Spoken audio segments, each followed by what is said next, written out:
Nagbunga ang pinaigting na kampanya kontra smuggling ng Police Regional Office 11 matapos masamsam ang tinatayang 23 milyong halaga ng smuggled cigarettes at maaresto ang 17 katao sa magkakahiwalay na operasyon sa Southern Mindanao nitong Huwebes at Biyernes.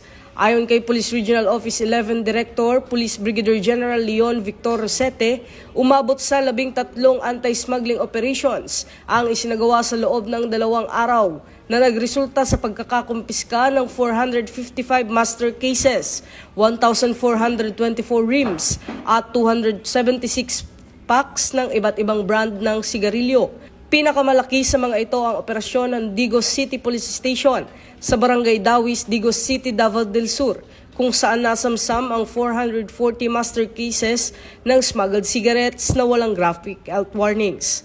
Samantala, sinabi ni PNP Chief Police General Jose Melencio Nartates Jr. na mahigit 100 milyon na ang kabuuang halaga ng smuggled cigarettes na nasamsam sa Davao del Sur at Bulacan mula pa noong nakaraang Lunes. Sa Bulacan, sinalakay ng pulisya ang isang industrial warehouse kung saan nasamsam ang mahigit 1,300 master cases ng iligal na sigarilyo, kasama ang isang trailer truck at 2 van.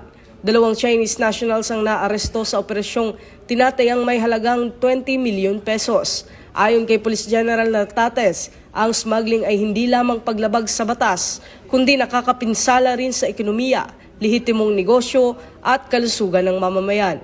Ito ang bagong PNP para sa bagong Pilipinas. Serbisyong mabilis, tapat at nararamdaman.